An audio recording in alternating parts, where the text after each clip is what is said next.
Avis sans spoil. Et les gens, alors déjà, attends vite fait quand même. Parce que ça va parler un peu du film, de l'intrigue de base, de quelques implications. C'est pas pour ça qu'il va raconter tout le film, la fin et des scènes clés. Mais je vous le dis tout de suite, ça va parler un peu du plot de départ, du machin, juste du plot de départ. Si c'est ça, cassez-vous. De toute façon, cassez-vous c'est très maintenant. simple. Je vais me référer, quand il y a un truc que j'ai pas le droit de dire, je dirais aller voir la vidéo de Durandal. Ça vous va? De toute façon, vous l'avez déjà vu, c'est Avatar 1, voilà mon avis. C'est bon? Non, mais parce qu'il y a plusieurs choses à dire, évidemment. Alors moi, déjà, j'ai envie de rendre hommage à tous ces soldats tombés au combat dans les squads de réhabilitation d'Avatar. Beaucoup de gens qui l'ont beaucoup donc tu donnes avant, du coup, la vie. La chaîne de Paul. Moi-même et d'autres, on a été quelques dizaines à dire non mais les gars, vous pouvez pas dire qu'il n'y avait pas de scénario dans Avatar 1. Il y a des thèmes, il y a quelque chose. Quel film magnifique, film d'auteur à gros budget, mais bon, c'est pas un Marvel, calmez-vous, très bon film et tout. Et on a dit du coup le 2, il y a moyen que ça aille beaucoup plus loin, ça va être trop bien, il va développer un truc, des thématiques, machin. Je pense qu'on fait ça. En fait, c'est le 1 dans une piscine. J'ai eu mal pour nous. Ça a tellement forcé et tout. Moi, je suis un peu heureux, du coup, ça me fait un peu plaisir. En fait, j'ai eu mal pour nous, j'ai vu les rases se régaler dans ma tête. Non, mais après, attention. Il va falloir dire plusieurs choses. La première, déjà, c'est autour des débats techniques. Moi, je l'ai vu en IMAX 3D, donc moi, je me suis fait plaisir. IMAX 3D, HDR, mon cul. Voilà, vous êtes là toute l'année. Je paye moins de loyer que toi, etc. Et après, je vois vos vlogs, ça commence par il n'y a pas de salle IMAX là où j'habite. Bon, bah voilà, fermez-la. On paye des loyers plus chers. Vous vivez à Melun. Mais tous les 12 ans, on peut voir un film en IMAX qui vaut le coup. Voilà, en payant le prix 2 fois plus cher. Bon, non, vraiment, tout est cher au cinéma de toute façon. Séance que moi je vous conseille parce que bah je trouve que de tous les trucs qu'on nous sort ces dernières années, les trucs 4DX, c'est ce que c'est ça, genre ça bouge ton fauteuil, tu l'as vu comme as toi, ça non, bougeait non, mais justement c'est les nouvelles trucs de séance. Oh, t'as le futuroscope là. Ouais, mais bon, moi je trouve ça un peu. Après, pour avoir un film un peu nul, ok, mais Avatar, genre, tu vois, genre, je trouve ça pas ouf, tu vois, genre. Bah quand même, si ça bouge au moins.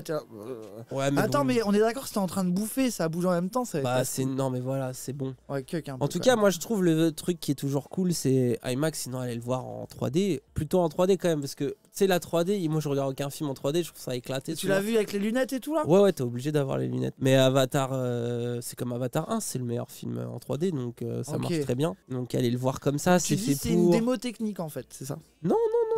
Bah Avatar 1, je trouvais que en fait le truc et tous les films sortis après Avatar, c'était des mauvaises démos techniques, tu vois. Mais t'as énormément de débats, je sais faire, machin, bidule. Et notamment, moi, ce que j'aime pas dans la critique de Durandal, c'est qu'il passe son temps à dire « Ah, j'ai passé la pire séance de ma vie !» Parce qu'à des fois, le framerate, il passe à 24, puis à 48, et puis les fans de jeux vidéo, vraiment, c'est eux qui demandent les 60 FPS, et c'est... Je sais pas pourquoi il perd autant sa merde. Ça se voit, on s'en bat les couilles. Non, c'est pendant 3 secondes, moi au début j'étais en mode ah oui, la 3D, j'avais oublié, ça faisait genre 5 ans que j'avais pas vu un film en 3D. Oui, du coup, c'était un peu pendant issou. 5 secondes, t'es un peu issou et puis après t'es dedans, on s'en branle. C'est trop beau. C'est genre, c'est vraiment, je comprends pas. Ça pour moi, c'est des débats de guerre. En fait, Durandal, il est en mode les gens, ils vont sortir de ça. Ils vont se dire, mais le rétroprojecteur de la salle, il a bugué. Non, il y a que toi qui vois ça. Les gens savent même pas c'est quoi HFR. Oui. Ils savent même pas c'est quoi Dolby Vision. Ils savent même pas c'est quoi. Moi, je sais pas ce que c'est. Ils s'en battent les couilles. J'ai aucune idée. Ils savent même pas 44 images par seconde dans un film. High Fidelity Remote. Donc pour moi, ça, c'est les débats de cinéphiles. Non, c'est High Fidelity. Non, High Frame Rate. Il a 48 FPS en gros. Ah ouais. Sur certaines scènes. Non, mais ce qui est bizarre, en gros, le débat, je t'explique. C'est que t'as Seigneur des Anneaux qui est arrivé avec enfin tu sais les Hobbits là, Peter Jackson, les poils sur les pieds, ils sont arrivés en disant on va mettre le film à 48 FPS. Et du coup il a fait les films en entier en 48 FPS. Du coup tous les geeks cinéphiles sont sortis en disant c'est une catastrophe, on dirait un jeu vidéo, c'est dégueulasse, 48 FPS, ce n'est pas comme ça qu'on fait un film. Du coup à cause de leur mauvais avis, James Cameron a dit bon quand même quand le film il y a des scènes d'action, c'est bien que ce soit à 48 images par seconde, mais ce qu'on va faire, c'est qu'on va mettre un mix de 24 FPS et un mix de 48 FPS, tu vois. Comme ça, on va alterner de l'un à l'autre en fonction des besoins de la scène. Ça se voit. Et du coup, moi, en vrai, moi, je le vois un peu, tu vois, parce que je le sais et que bidule, mais gros, c'est vraiment... faut aimer se pinailler à un tiers pour, tu sais, se plaindre de ça, tu vois, genre vraiment. Mais du coup, les geeks sont pas contents parce qu'ils disent « Je vois ce qu'il a voulu faire, mais du coup, c'est horrible, on passe de l'un à l'autre, ça me faisait perdre ma merde toutes les 10 minutes, je n'arrivais pas à rentrer dans le film, du coup, à cause de ça, je ne voyais que ça, les gens normaux ne vont voir que ça. Non !» Toi, les geeks vont voir que ça. Mais vraiment, les gens normaux. Je suis sûr que je vais le voir, j'ai ne pas remarqué. vont rien voir. Les gens normaux, ils vont se dire oh, les bonhommes bleus, ils sont bien faits. Voilà ce qu'ils vont dire. Comme Après, pour Avatar 1. C'est eux qui ont raison. Bah oui, mais bien sûr. Mais c'est vraiment juste. eux qui ont raison. Après, mais non, mais après, là, je troll et je moque. Mais pour dire qu'en fait, c'est que 90% des vidéos avant Avatar 2 et maintenant après Avatar 2 ne parlent que de ça. Vraiment. Oh, gros, ça y est. Oh. Au moins, Durandal, il parle du scénario et ça, je vais y revenir après. Donc, sur ça, moi, sur cet aspect-là de sa critique, je le rejoins vraiment, tu vois. Mais genre, moi, ça me casse les couilles. Donc, moi, je vous le conseille, allez le voir si vous le pouvez dans le plus gros écran possible. Avec le plus gros FPS, en mode 3D, en VF, en VO, en fonction de vos préférences sexuelles. En VF, bien sûr. Je ne juge pas, bien sûr, en VO. En VF. Sinon, c'est complètement con. Et les sous-titres en 3D, impossible. Ah, justement, ils sont trop bien calés. Ah, Ils les calent exactement où il faut pour que tu aies la meilleure profondeur. Ah, moi, super, je trouve, moi, je trouve que ça marche très bien. VF. En tout cas, regardez-le dans le truc. Et au niveau technique, c'est comme Avatar 1. C'est la meilleure 3D que j'ai vue depuis Avatar 1. Le film est techniquement au-dessus d'Avatar 1. Genre, c'est encore plus beau. Le fait que ce soit sous l'eau, les quelques gens qui s'y connaissent un tout petit peu en 3D savent que l'eau, c'est ce qui est le plus dur à faire. Ah oui, The Witcher 3. Et tout le monde qui a vu un mauvais film de super-héros de ces dernières années, je ne parle pas d'Aquaman, je ne parle pas de Black Panther 2, où il y a des scènes sous l'eau. Si je parle de ces films, vous savez que c'est de la merde. En général, les scènes aquatiques dans les films comme ça, et bah là, il y a un film entier presque autour de ça. Pour ceux qui connaissent un peu la motion capture, si vous aimez les jeux vidéo et tout, vous voyez ce que c'est quand on met des caméras partout et des petits points sur la tête des acteurs et tout pour les capturer. C'est comme ça qu'ils font pour les navis et tout. Il a fait ça dans l'eau. C'est-à-dire que le mec a créé un studio de motion capture immergeable pour créer cette donc quand tu vois ça, tu dis oui, ok, personne ne peut avoir ce rendu. Tu sais, rien que pour ça, personne ne peut avoir ce rendu-là. Et puis, il n'y a pas que ça. Enfin, moi, j'ai très hâte de voir le making-of parce que si, comme moi, vous aimez bien le cinéma, vous aimez la technologie, vous intéressez aux effets spéciaux, aux idées, parce que là, c'est aussi beaucoup de créativité, de contraintes, comment faire des plans, comment faire machin. Tu sais, ils utilisent aussi des éléments un peu réels, machin.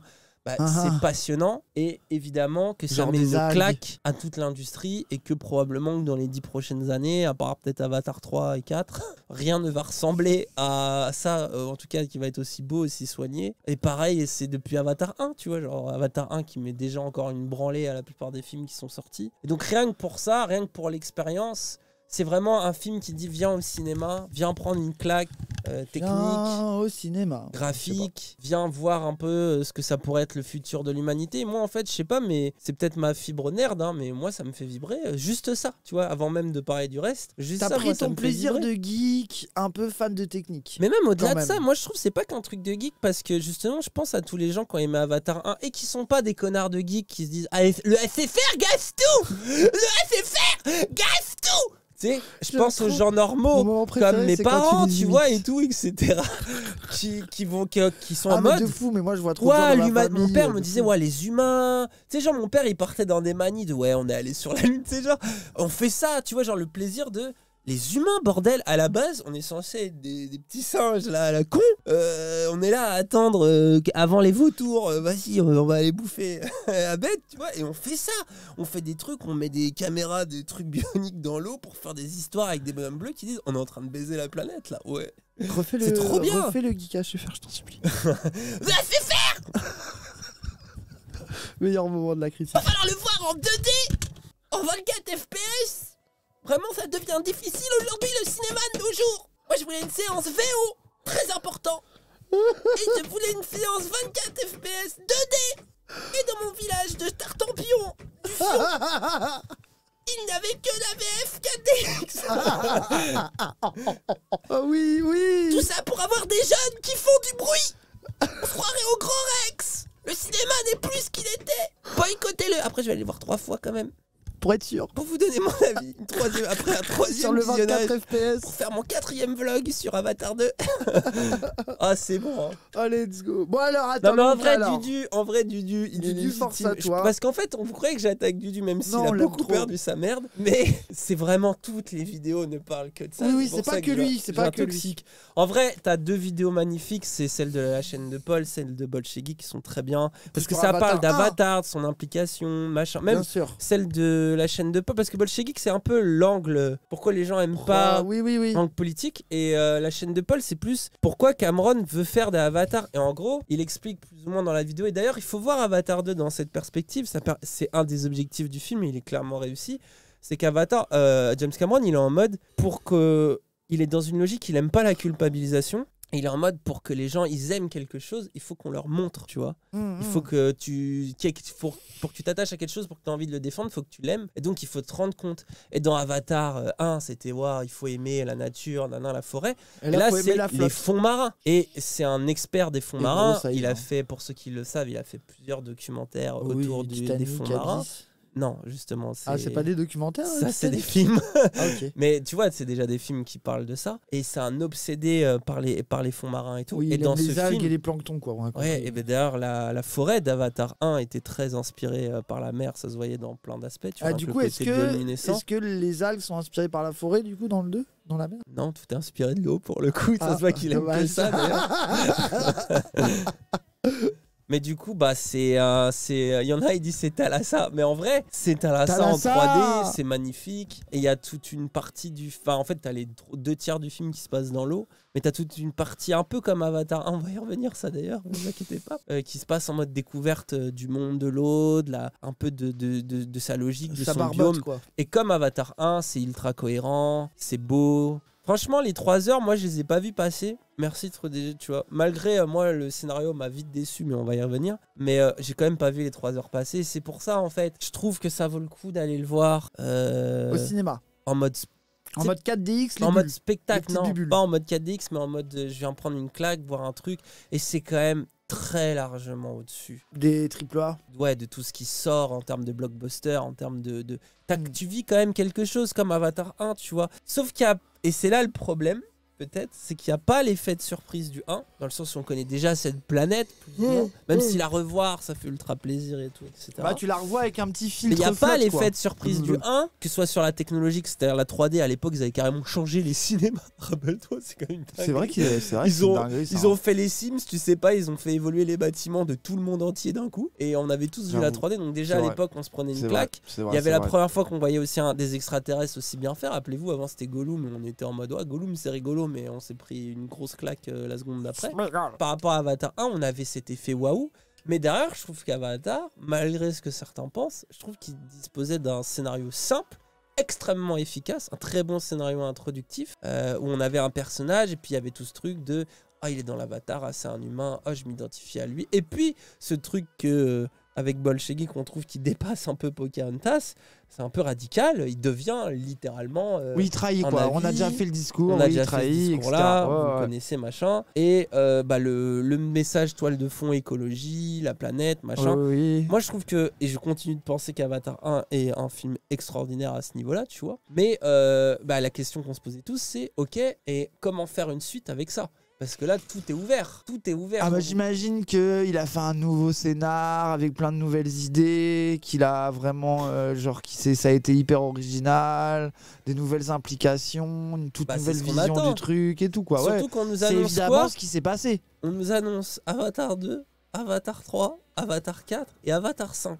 Et apparemment, il penserait peut-être même aussi CO7. Ah bah, c'est bien. Peut-être sera mort avant. Donc j'espère qu'on se casse pas le cul autant quand même. Mais du coup, tu dis, bon, vu qu'il veut faire une quadrilogie supplémentaire, bah putain, t'as intérêt à commencer à nous poser des enjeux un peu inédits et tout quoi. Qu'il se passe quelque chose. Et c'est vrai qu'Avatar 1, tout ce qu'on avait eu, c'est un personnage principal avec probablement sa compagne, tu vois, Neytiri, qui est très importante aussi. On avait le perso du général qui se faisait battre à la fin, l'humanité qui retournait sur Terre, et on s'attendait évidemment à ce qu'elle revienne, mais du coup t'es en mode ok, va falloir nous créer un nouvel antagoniste. Ouais, c'est ça, des nouveaux méchants. Un truc, comment il va s'en sortir, parce qu'il est déjà devenu Turok Makto dès le premier film là. Il est déjà le chef, il a déjà lié les clans de tout le monde, donc ils peuvent pas nous faire Avatar 4, je vais lier tous les clans, ça va être difficile. Oui, ça serait bizarre que ça soit à nouveau ça. Tu vois, genre t'es en mode attends, c'est quand même qu'est-ce qu'ils vont faire? Et du coup moi j'étais très impatient et c'est là où on attendait beaucoup le film. Et puis le côté on va aller dans l'eau machin et tout ça, c'était, vous voyez la bande annonce, vous savez que ça va être ce voyage là, donc ça on est très content. Mais du coup on est en mode comment ça va se passer? Et en fait c'est là que je trouve que le bas blesse, c'est que il reprend exactement la même structure que le premier film, ce qui quand comme moi on est un malade mental et qu'on a vu 3 ou 4 fois Avatar déjà, bah en fait, et surtout on l'a revu un peu avant, t'es en mode je viens de voir ce film il y a 3 semaines. Merci. J'ai vu la même chose. Mais ce que je comprends, c'est terrible. mais ce qui d'un point de vue peut-être pour la plupart des gens, c'est-à-dire les gens qui l'ont vu il y a 12 ans ou qui l'ont pas vu, c'est-à-dire la plupart des gens j'imagine, tu vois. Ouais. Bah en fait a peut-être un peu de sens de réintroduire cet univers. Pour créer un nouveau public. C'est ça. Et donc, c'est pas forcément là-dessus que moi j'ai envie de le critiquer le plus. Parce que, à la limite, si c'était bien fait, par exemple, moi j'ai un exemple de film où c'est très bien fait et que vous connaissez, qui est par le même réalisateur. Non. Terminator 1 et Terminator 2, où basiquement c'est le même scénario. C'est James Cameron, Terminator ? Oui. Terminator 2, bah en fait, t'as un contre-pied, puisque bah, le méchant Terminator, il devient gentil au début. Sarah Connor, qui est un peu fragile dans le premier, elle devient ultra badass dans le deuxième. Donc t'as des contre-pieds, ce qui fait que même si tu vois techniquement le même film, le truc est renversé et il y a un effet, tu sais, waouh, tu vois, genre qui marche très bien. C'est la même chose, mais pas la même chose. Très bonne suite. Et Avatar 2 aurait pu être comme ça en nous posant, pour moi, les enjeux de son univers. Et là, ce qu'il fait, et là pour le coup, il le fait très bien, c'est nous présenter plein de nouveaux personnages, notamment la famille, tu vois, parce que maintenant c'est une famille, ils ont 4 gosses. Et ça, tout ça, moi je trouve les personnages sont super, ils sont encore plus iconisés que dans le premier en termes de design. Tout ce qui est le peuple de l'eau et tout, trop bien, machin, etc. Moi, il y a juste un perso que j'ai pas du tout aimé, mais notamment parce qu'ils en font n'importe quoi, alors qu'il pourrait être super intéressant. C'est le perso de l'humain avec les dreads là. Vous irez voir le vlog de Durandal sur le scénario dans la partie spoilers. Il explique très bien pourquoi ce perso il est raté, alors qu'il aurait pu être ultra intéressant. Et en fait, il n'a aucun sens, je trouve. Et le problème, non, c'est plus les facilités d'écriture bizarres qui amènent des tas d'incohérences, à la fois au niveau de l'univers, mais à la fois aussi au niveau du scénario. Il y a plein de trucs. Par exemple, pour vous donner un truc qui est vraiment pas un spoil, moi quand je voyais la bande-annonce, je me dis il se passe quoi? Ils ont dû attaquer le village, ils ont dû qu'est-ce qui s'est passé? Est-ce qu'ils vont devoir aller chercher leur aide pour s'allier contre les humains? Non. Dans le film, il est en mode bien sûr les humains arrivent et sont en mode on va te retrouver. Bon déjà je trouve ils mettent beaucoup de moyens pour trouver un mec qui passe son temps à baiser dans la forêt avec sa femme et à pondre des gosses. Un peu chelou, mais quand je vois la police française, je me dis c'est crédible, jusque là c'est crédible, pourquoi pas. Et en fait il se dit non, on va quitter le village parce qu'ils pourraient attaquer le village en voulant nous tuer. Donc protégeons notre village en allant dans un autre village. Et là, t'es en mode, mais attends, frère. Du coup, ils vont tuer l'autre village, en fait, quand ils vont me trouver. Et il y a même, ce que je trouve fort, c'est qu'il y a même... C'est EQ7, il y a même Neytiri qui lui dit, frère... Pas ouf ton plan. Je suis chez moi, là. T'es sûr? Et il fait, on y va, sinon on va mourir. Et elle fait, ok, et évidemment... C'est EQ7, ça me fait trop rire. Évidemment, genre, ils se font retrouver, quoi. Genre, ah bon, mais c'est là. Et moi, je pensais qu'ils se sont dit, quand ils sont arrivés au village, les méchants, ils se sont pas dit, ah bah tant pis. Et ça, si c'était que ça. C'est bizarre, ça. Si c'était que ça, mais tout est écrit comme ça. Le méchant, c'est pareil. L'explication de pourquoi il est là, c'est ça, je vais pas en dire plus, vous verrez le film. Il y a 2-3 trucs intéressants sur le méchant que j'ai bien aimé, qui sont quand même amenés. Mais en fait, il y a tellement de petits trucs comme ça, où tu vois la suspension, la fameuse suspension d'incrédulité. La diégèse ne t'a pas convaincu, Dany. Ce fameux truc où le truc qui te fait un peu sortir du film, où tu dis, mais attends, ils sont trop bêtes là. Le Avatar 1, pour en trouver, fallait pinailler. Par exemple, fallait dire trop bizarre. Ils ont le wifi entre leur avatar et eux-mêmes. Comment ils se téléchargent la confiance dans son avatar à chaque fois? Là, t'es en mode oui, bon, c'est un film. Et globalement, il y avait un truc ultra cohérent qui était construit, comme certaines règles, il devait revenir. La langue, il devait apprendre une langue. Il devait se chier dans la bouche. Connaissait pas. y avait, tu sais, genre il y avait des allers-retours en permanence. On t'expliquait, genre il y avait des navires qui parlaient anglais, des navires qui parlaient pas anglais, mais c'était expliqué en mode oui, bah c'est normal puisque certains parlent la langue du colon. Je leur ai appris. Non, mais t'avais le personnage de Sigourney Weaver qui leur avait appris dans une école, et d'ailleurs ça s'était mal passé. Donc t'étais en mode oh il y a du lore, il y a un truc. C'était bien, j'ai appris la langue du colon. Tu vois, c'était non mais il y avait un truc qui faisait que t'y croyais un peu en permanence, et il y a toujours des passages dans un film où tu dois dire ta gueule c'est magique, mais ça va parce que tout était cohérent machin.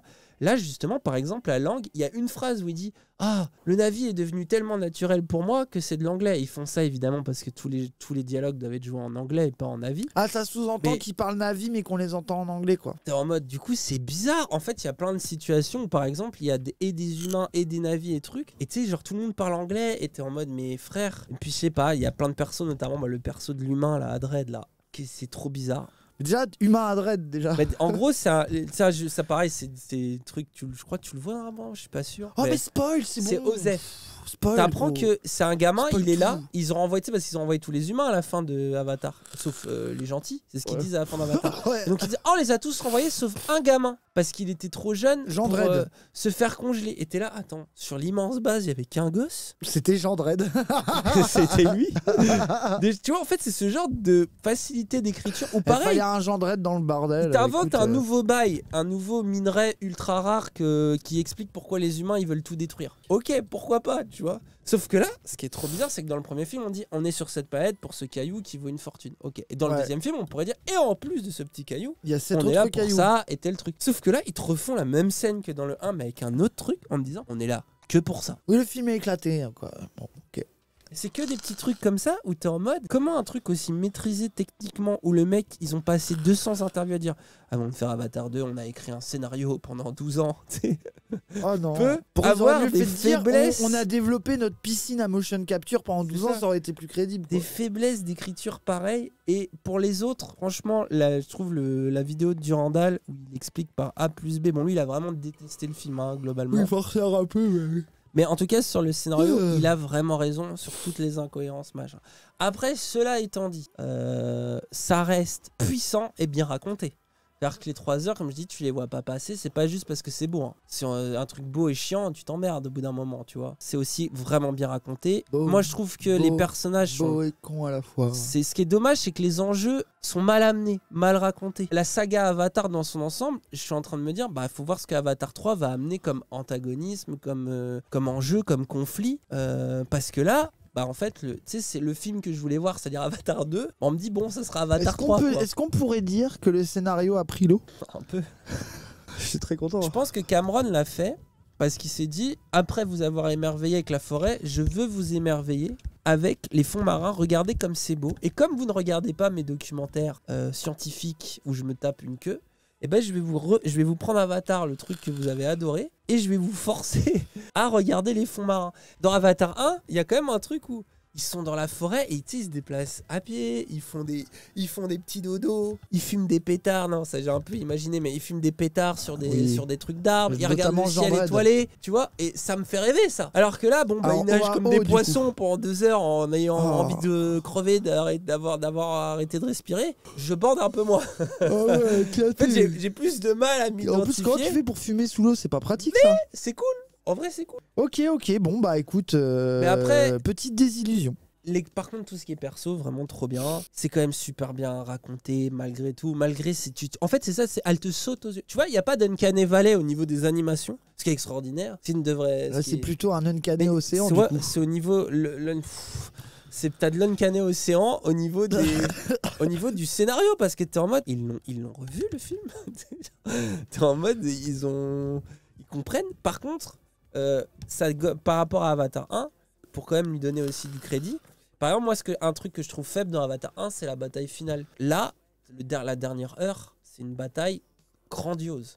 En termes de mise en scène, en termes d'idées, de concept. Tu as spoil qu'il y a 1 heure de bataille. C'est une dinguerie. Non, je vais exploser. C'est en termes d'enjeu, avec du climax dans le climax, des scènes de fou, des trucs vraiment très forts. Le thème de la famille, lui est grave... je trouve des fois, c'est un peu cuck comment c'est amené, mais des fois c'est très très fort, ça donne des émotions. Moi j'ai pleuré plusieurs fois quand même. Donc c'est dire si c'est bien écrit, tu vois, quand même, sur certains aspects. Moi ça m'a laissé un peu sur ma faim de j'ai envie de savoir il va y avoir des meilleurs enjeux parce que bon, t'es en mode pour l'instant on n'a toujours pas quitté El Famoso Family. Et puis le début, et puis le film est un peu chelou parce que t'as 45 minutes, 1 heure, le premier tiers, qui est vraiment en mode un peu c'est très cut. En mode, ouais, voilà, donc j'ai fait tant de gosses, et voilà, et tu sais, tu t'as pas le temps de les apprendre. Et il y a lui, et il y a Jandred, Ah non, Jandred, et il y a machin, il y a truc. Après, c'est bienvenue dans l'eau.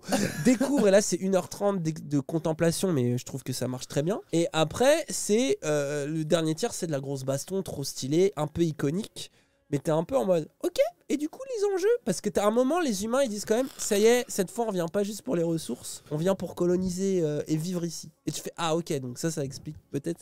C'est le seul truc qui te dit, ok, il y a une trilogie derrière. En tout cas, voilà, si vous êtes pas trop aigri, je pense que vous allez kiffer. Et si vous aimez trop, si pour vous le scénario c'est ce qui est le plus important, en fait, baissez vos attentes et je pense que vous pouvez passer un bon moment quand même, parce qu'il y a quand même des trucs bien. Bon voilà. Voilà, et les trucs à chez faire, allez vous faire enculer.